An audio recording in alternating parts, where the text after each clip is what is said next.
Hey, my friends, you need to be proactive, and I mean you need to be proactive like yesterday. I'll explain what I'm talking about when I come back.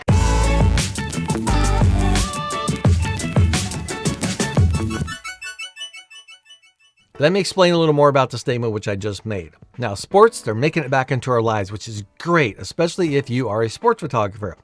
However, as predicted, there's limited access to these events. So if you are a sports photographer, you may or may not be allowed at an event.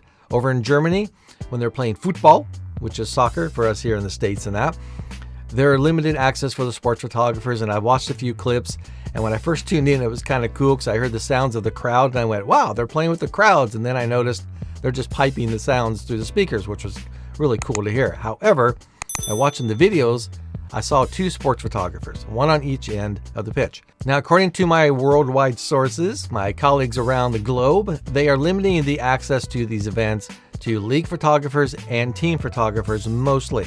And when we're talking about pro sports, this is probably going to become the norm. So if you are in a pro sport, if that's what you shoot, that's your go-to job, you want to make those contacts yesterday. You need to get your name on those lists. You need to be promoting yourself. You need to let them know you're ready to shoot and you're willing to get back in there. Also, according to my sources, if you are a photographer who shot like NASCAR events and you're an independent contractor, good luck. They are pretty much banning those type of photographers from shooting right now. So if you think you've got an in, if you know somebody, if you can pull some strings, now is the time to do it. When it comes to college, university type sports, I'm guessing you're going to see pretty much the same thing. Only specific photographers will be allowed into the games. So make sure you get on that list, pull those strings. Like I said, you want to be the one out there getting those images for a couple of reasons. Number one, it gets you back to work. You can make some income that you're probably losing. And number two, you'll be the one making history by taking these photos and sharing them out to the world. I've been working on this video all week, and the reason it hasn't come out any sooner is because each day I sit down to record, I double check my resources and my sources, and I keep finding new news about sports photography, which is changing from week to week, day to day. So you're thinking, well, you know what? I shoot high school sports for, a couple newspapers, maybe some magazines. I shouldn't have any problems. Don't count on that. Let me read you what I recently received just the other day. Like I said, when I'm trying to do this video, I kept getting new news every single day from my resources and my people out there across the world, and it's changing every single day. I reached out to the sports information director here in Oregon, and this is what he had to say when I asked him about media being allowed into the games. I'd imagine there would be some sort of limit to established outlets and those we've credentialed for several years, as I'll get bombarded with those trying to get access if spectators aren't allowed or limited. So basically what I'm reading from that is if you've been credentialed for several years through them, you'll be able to get into the games probably pretty easily. If not, you may be sitting at home, holding your camera in your hand and just wishing you were out there. I also asked him about the schools and what type of influence they would have over who would be allowed in as media.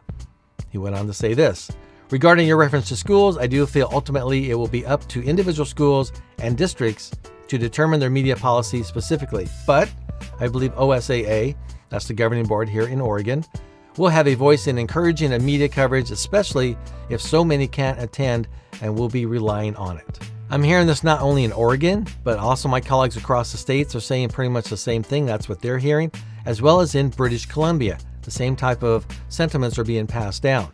Now, this doesn't exclude you, but it just means, say you're covering like 6A schools that have lots of photographers, lots of newspapers and that covering everything, that you may be limited. You may not be going to these games. So make sure you get on the list.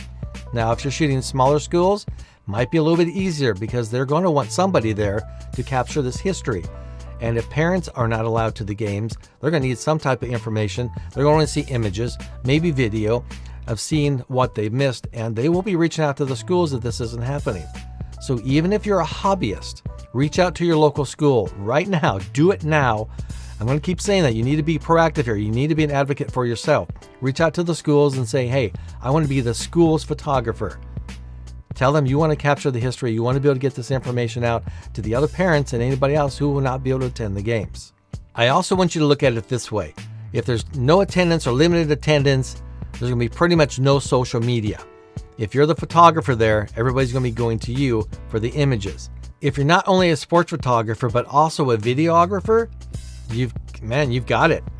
Offer some live streaming services, maybe some video on demand services. You can make them a subscription type service, and you can actually bring some extra income in that as well, because there may not be any video of the events that you are covering. More than likely, you're going to have to be part of a legitimate news gathering source. So check out this video here, how to get a press pass. And again, I'm going to say it, social media is going to be very, very important during these times. So check out this video here, dealing with sales and social media. Now, you know what you need to do now. You need to be healthy, stay safe, and if you can do it safely, I want you to get out and shoot.